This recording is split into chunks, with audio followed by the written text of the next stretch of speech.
Bien-aimés dans le Seigneur, je vous bénis beaucoup là où vous êtes.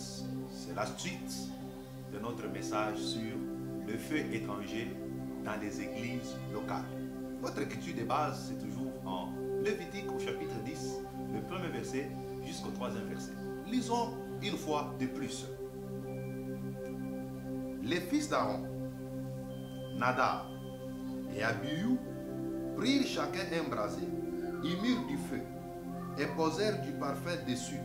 Ils apportèrent devant l'Éternel du feu étranger, ce qu'il leur avait point ordonné. Alors le feu sortit de devant l'Éternel et les consuma. Ils moururent devant l'Éternel. Moïse dit à Aaron, c'est ce que l'Éternel a déclaré lorsqu'il a dit, je serai sanctifié par ceux qui s'approchent de moi et je serai glorifié en présence de tout le peuple.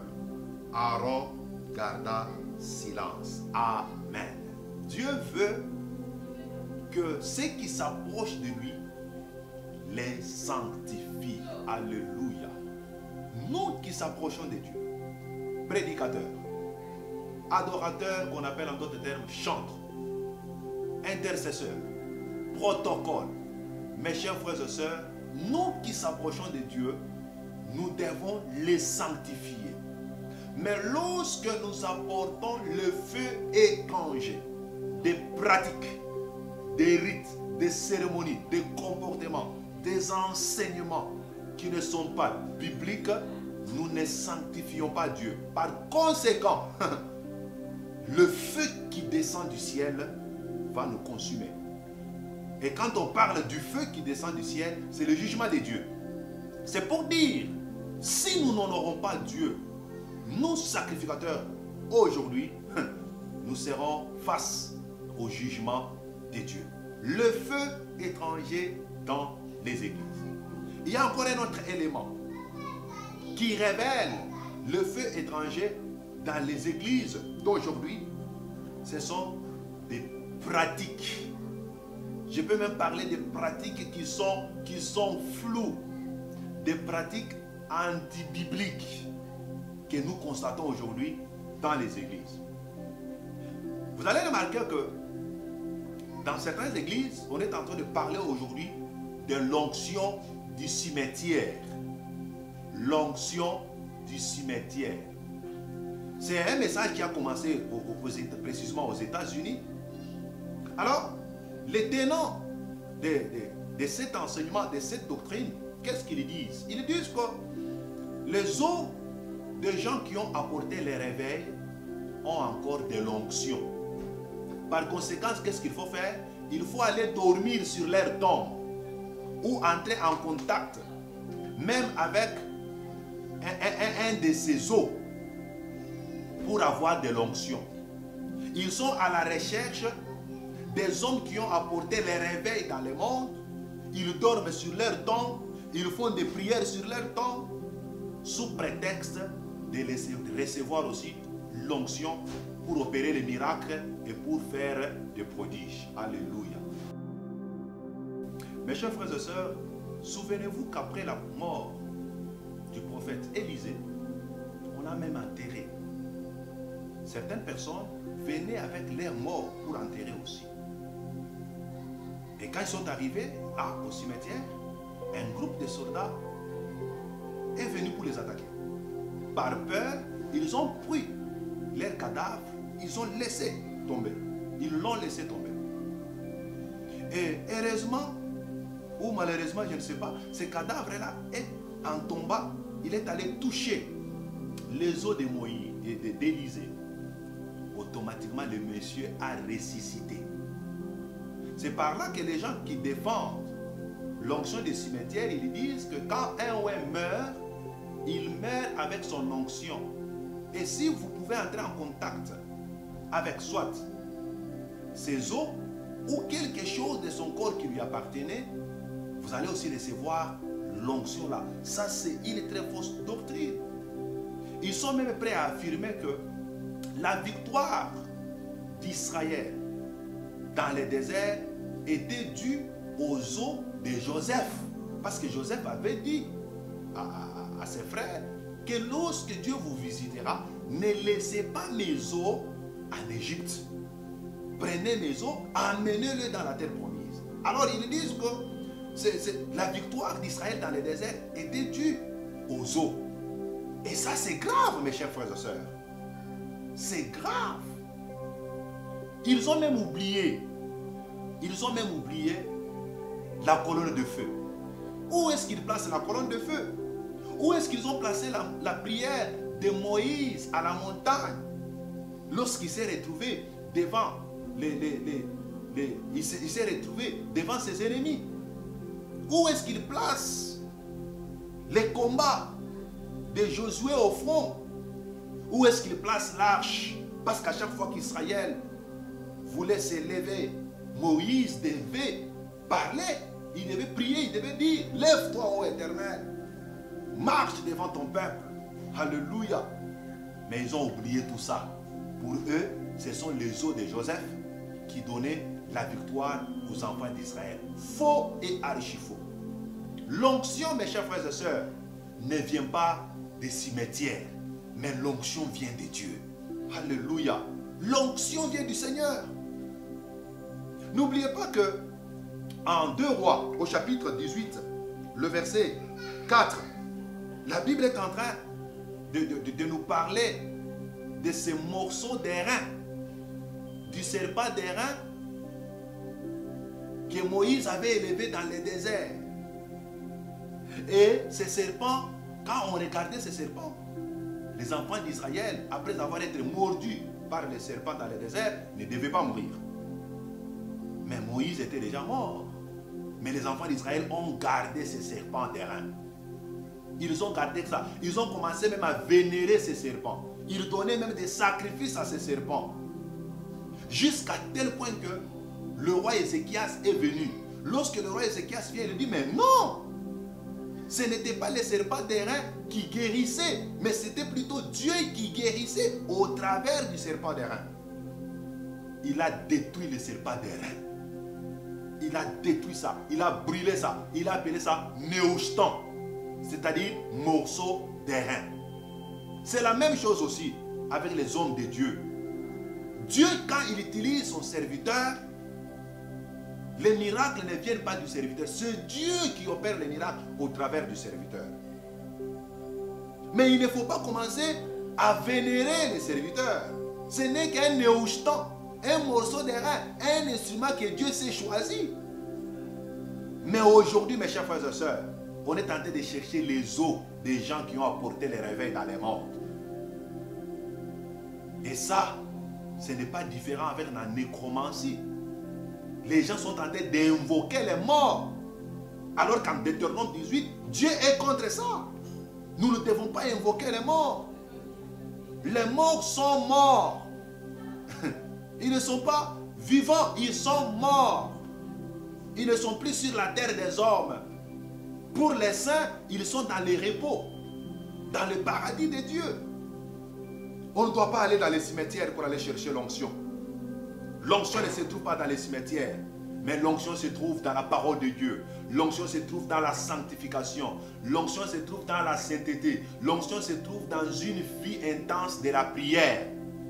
Si vous voulez avoir l'onction, soyez un homme de prière. Si vous voulez avoir l'onction, soyez un homme qui craint Dieu, qui marche dans la sainteté et dans la sanctification. Ne va pas dans les cimetières. Ceux qui vont dans les cimetières pour aller chercher de l'onction, ce sont des occultistes, ce sont des magiciens.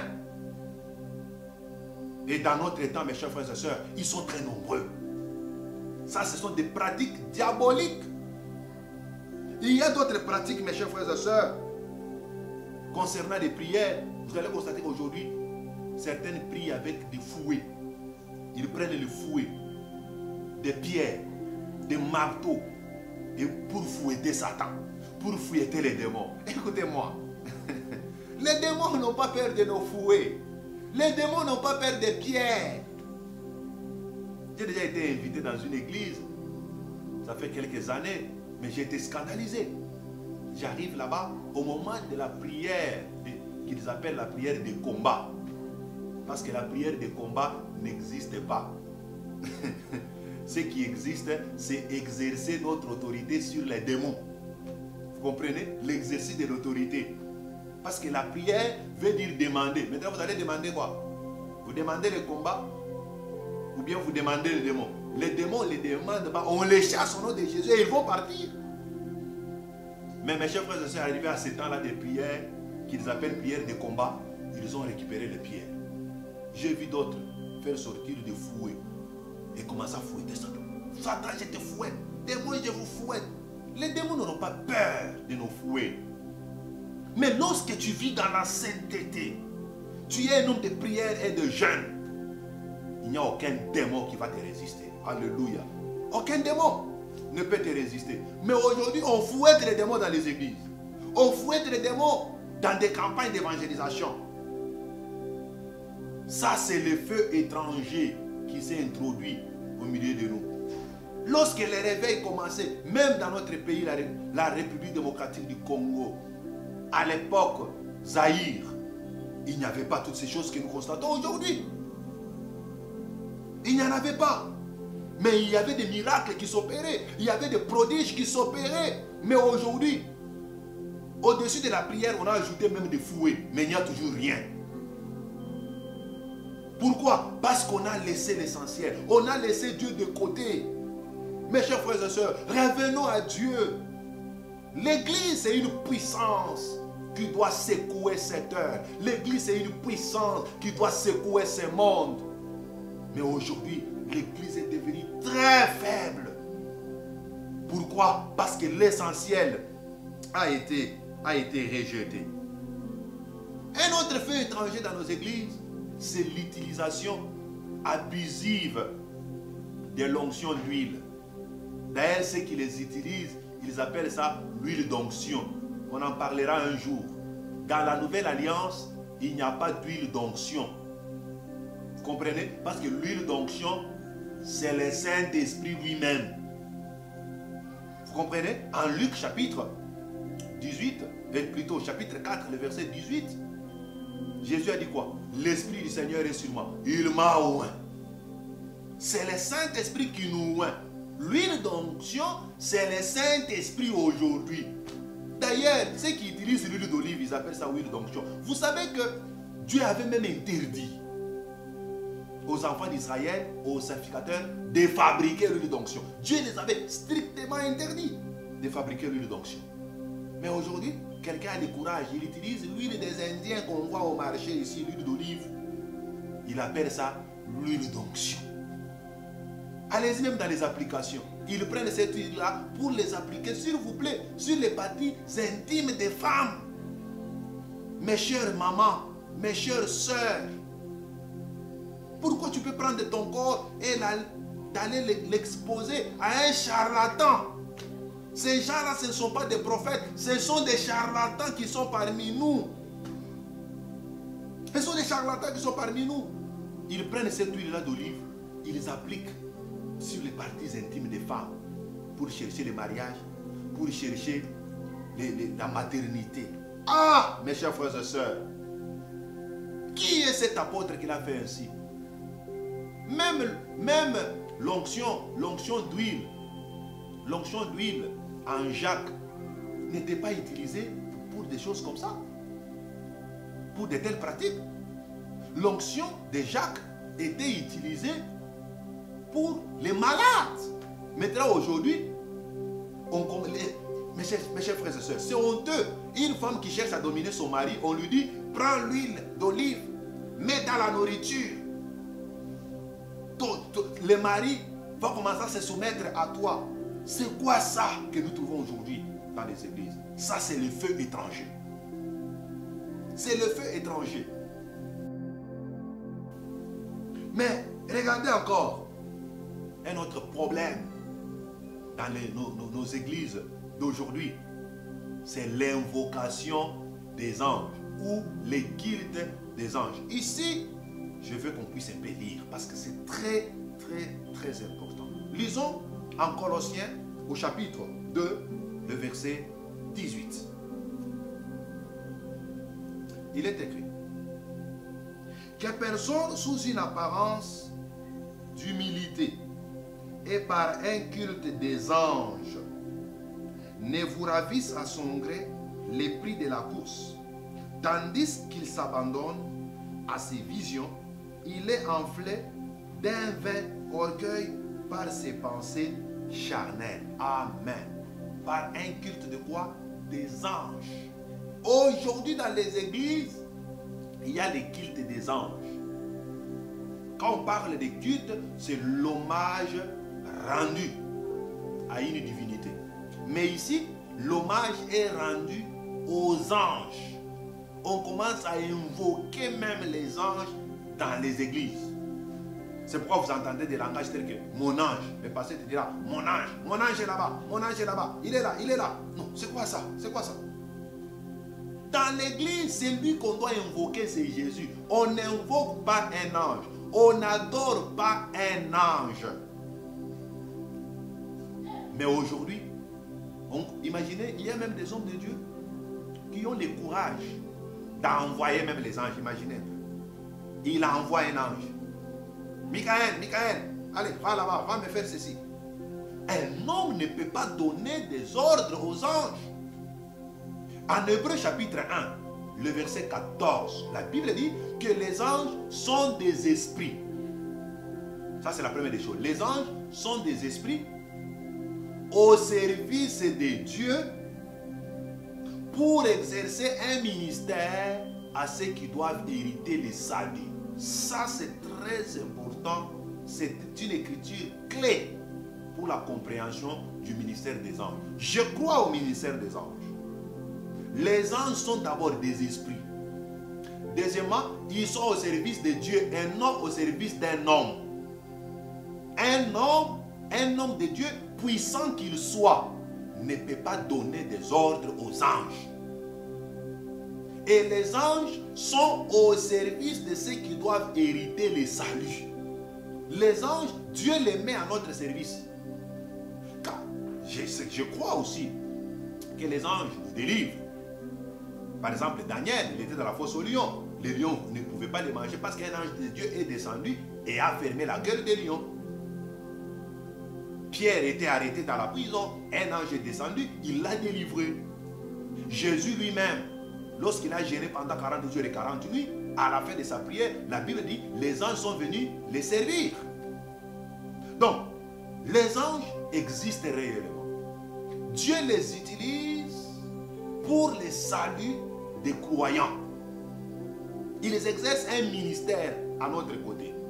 Cependant, nous n'avons pas l'autorisation de les invoquer. Nous invoquons Dieu. Si Dieu juge bon de nous envoyer les anges, il les fait. Vous comprenez? Il les fait. Regardez, lorsqu'on voulait arrêter Jésus, qu'est-ce que Jésus a dit?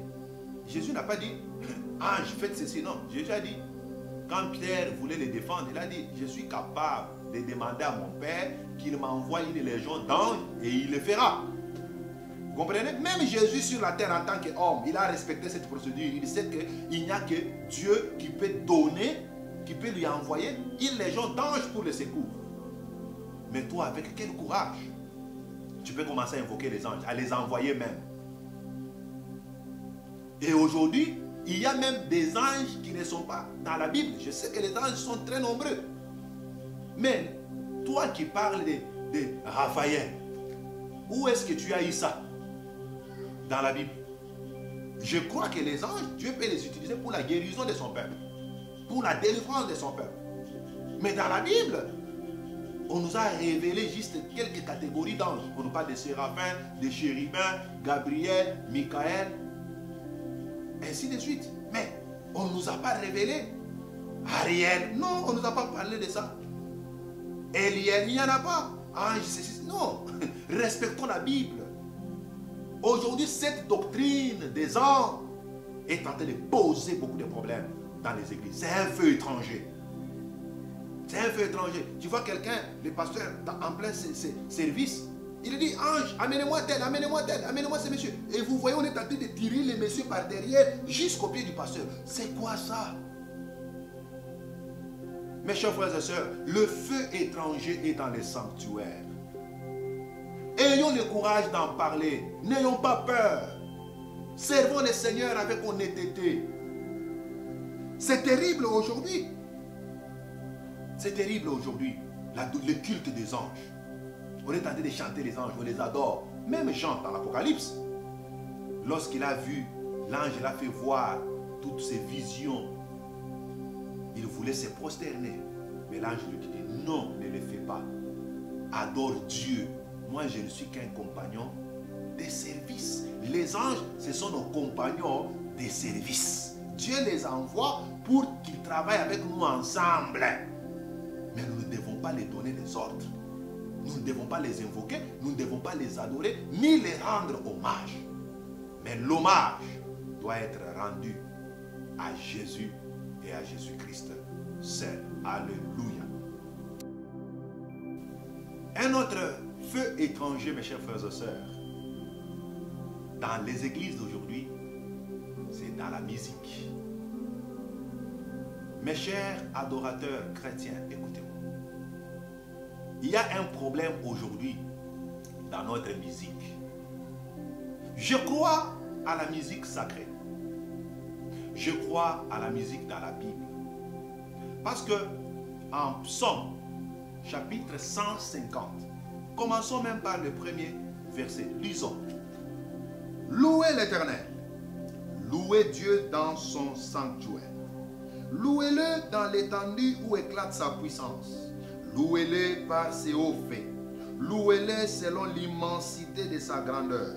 Louez-le au son de la trompette. Louez-le avec le luth et la harpe. Louez-le avec les tambourins et avec des danses. Alléluia. Louez-le avec les instruments à cordes et le chalumeau. Louez-le avec les cymbales sonores. Louez-le avec les cymbales retentissantes. Que tous ceux qui respirent louent l'Éternel. Louez l'Éternel. Amen. Louez l'Éternel. Dieu nous exige la louange. Et la Bible insiste que louez l'Éternel. Louez l'Éternel. Avec des instruments de musique, avec des danses, avec les instruments, avec la guitare, avec tout ce que nous avons comme des pianos, avec les cymbales, louons l'Éternel. Dieu veut ça. Mais il y a un problème aujourd'hui. Comme Satan sait que Dieu aime la louange, Dieu aime la musique. Vous savez, au temps de David, ce n'est pas un hasard quand Dieu appelle David homme selon le cœur, selon mon cœur. C'est parce que David, lorsqu'il est devenu roi, il a fait de sorte que dans les sanctuaires, il y avait environ 24 classes de Lévites. Ils avaient pour mission de chanter heure après heure. Comme nous avons 24 heures dans une journée, il y avait 24 classes de sacrificateurs, de Lévites. Ils avaient la mission de louer, d'adorer Dieu dans les temples. Dieu aime ça. Dieu aime l'adoration. Dieu aime la louange. Dieu aime qu'on danse pour lui. C'est pourquoi d'ailleurs Satan, avant sa chute, avant qu'il soit Satan, il était Lucifer, l'ange de lumière. Il était chargé de l'adoration et de la louange au ciel. C'était ça le travail de Satan. Il voyait, c'est lui qui animait c'est lui qui animait les cultes au ciel. C'est lui qui dirigeait l'adoration. On pouvait l'appeler qu'il était le conducteur de louanges dans l'église du ciel. C'était ce que Satan faisait comme service. Mais lorsqu'il a été précipité, il est devenu Satan. Et lorsqu'il est devenu Satan, mes chers amis, il est descendu avec la musique aussi. C'est pourquoi aujourd'hui, Satan s'est infiltré dans la musique. La musique est parmi les porteurs de feux étrangers dans les églises. La bonne musique, j'en ai épinglé là 5 à 6 rôles. La première des choses, la bonne musique nous approche de Dieu. Alléluia. La musique nous approche de Dieu. Deuxièmement, la musique stimule l'esprit des prophètes. Lorsque Élisée voulait prophétiser, il disait, amenez-moi les chanteurs de la harpe. Alléluia. Lorsqu'on chantait de la harpe, lorsqu'on chantait de la musique, l'esprit d'Élisée était excité. Ils pouvaient maintenant accéder dans l'autre monde pour voir des mystères et les annoncer au peuple. Troisièmement, la vraie musique, elle chasse même les démons. Souvenez-vous de David. Lorsque Saoul était menacé par les démons, les mauvais esprits, on appelait David. David venait chanter avec sa guitare. Et Saoul était délivré des démons. Bien-aimé, la vraie musique, lorsqu'elle est chantée, les démons doivent vous fuir. Quatrièmement, la bonne musique apporte la délivrance. Souvenez-vous de Paul et Silas. Ils étaient dans la prison, arrêtés. La Bible dit, au milieu de la nuit, ils ont commencé à chanter. Ils ont commencé à danser. Ils louaient le Seigneur. Et tous les prisonniers les entendaient. Tout d'un coup, la prison a commencé à bouger. Le mur de la prison a commencé à bouger. Les portes se sont ouvertes. Et ils sont sortis. Les chaînes brisées. Ça, c'est le poids, le pouvoir qui est dans la musique. Lorsqu'on chante Dieu, lorsqu'on loue Dieu, lorsqu'on l'adore, les murs doivent bouger. Les prisons doivent tomber. Et le peuple de Dieu devrait y sortir. Cinquièmement, la musique nous apporte la victoire dans le combat. Souvenez-vous, frères et sœurs, lorsque les enfants d'Israël sont arrivés, alléluia, là j'aime beaucoup, lorsqu'ils sont arrivés aux frontières de Canaan pour aller prendre possession de la terre, Josué a posé la question, qui montera le premier pour aller attaquer les Cananéens? Qui montera le premier? Et Dieu a dit, c'est Juda qui doit monter le premier. Pourquoi seulement Juda doit monter le premier? C'est parce que Juda veut dire la louange. La louange. C'est pourquoi d'ailleurs, vous allez remarquer que même dans l'ordre de la marche, c'était la tribu de Juda qui était devant. Or, Juda, c'est le lion. Selon Genèse chapitre 49, le verset 8, Juda, c'est le lion. Juda, c'est la louange. Lorsque la louange est en première position, bien-aimés, nos ennemis doivent reculer. Et Satan sait cela. Il sait qu'à chaque fois que nous louons le Seigneur, le monde des ténèbres tremble. C'est pourquoi il s'infiltre aujourd'hui dans la musique. Mes chers frères et sœurs, la musique brise les chaînes. La musique nous donne la victoire sur les puissances des ténèbres. La musique, c'est un moyen aussi efficace pour communiquer la saine doctrine. Amen. On n'est pas là seulement pour danser. Lorsqu'on chante, on doit aussi communiquer, enseigner la saine doctrine dans la musique. C'est pourquoi vous allez remarquer, à côté des grands prédicateurs, Dieu met toujours des grands chantres. Parce que chanter, c'est aussi un moyen efficace pour véhiculer les messages de Dieu, pour véhiculer la grâce, pour véhiculer la saine doctrine, l'enseignement de Jésus et des apôtres.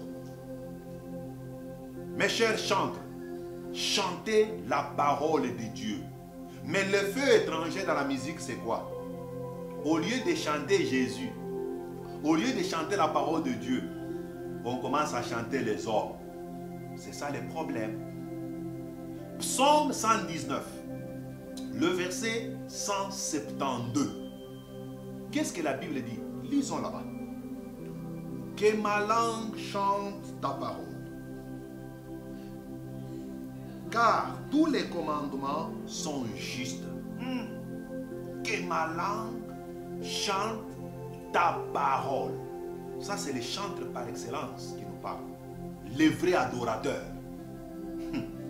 Il dit que ma langue chante ta parole. Mais aujourd'hui, ce qu'on appelle chantre, ils chantent des hommes.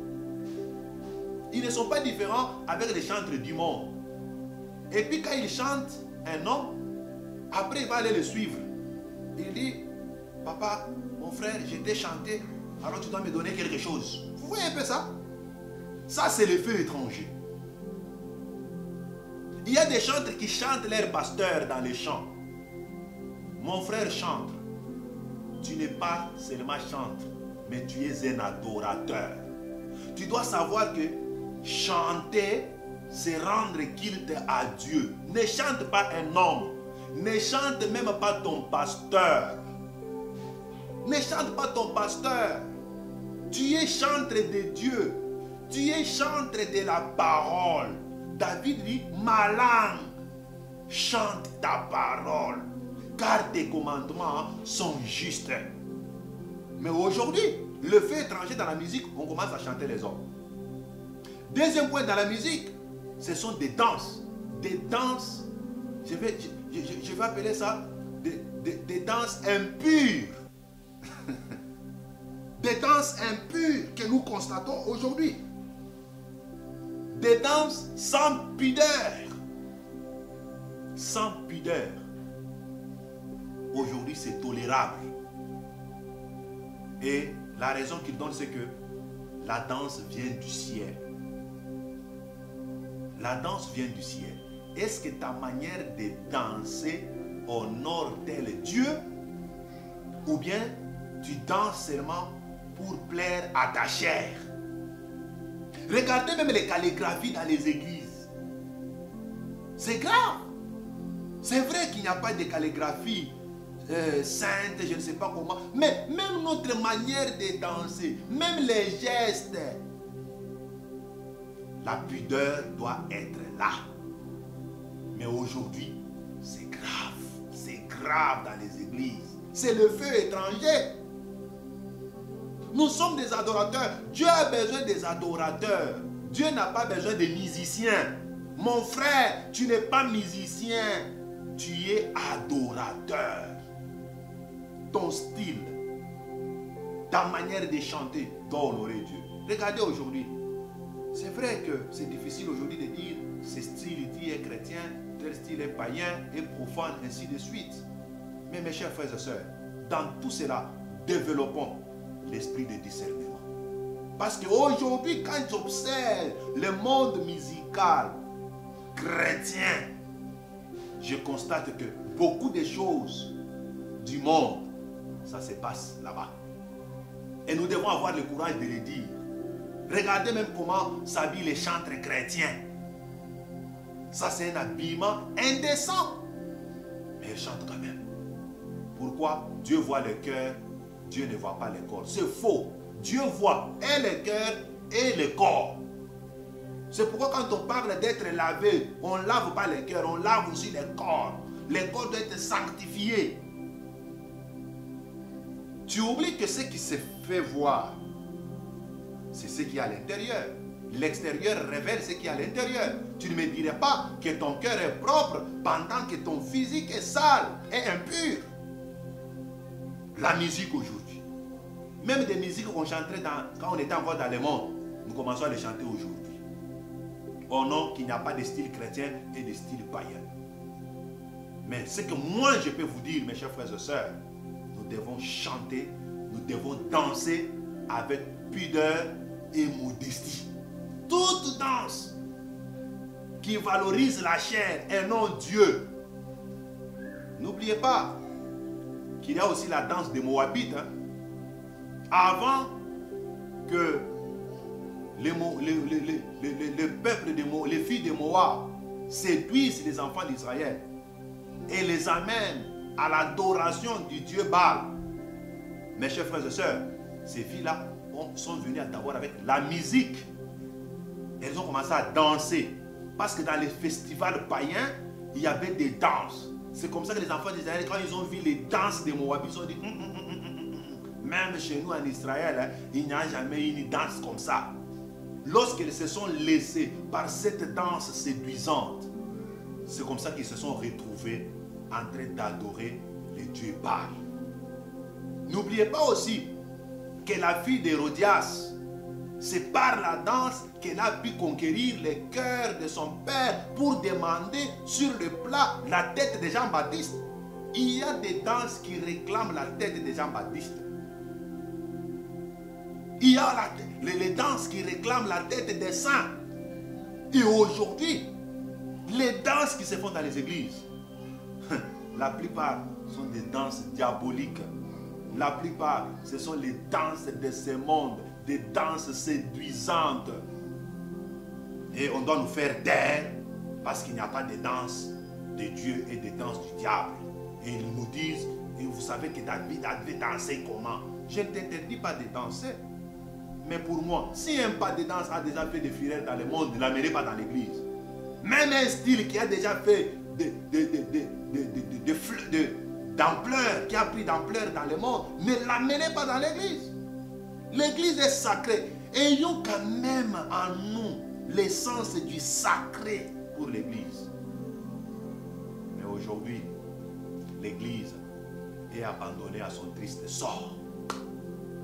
Vous savez, mes chers frères et sœurs, les chantres aujourd'hui nous ont amenés loin de Dieu au lieu de nous approcher de Dieu.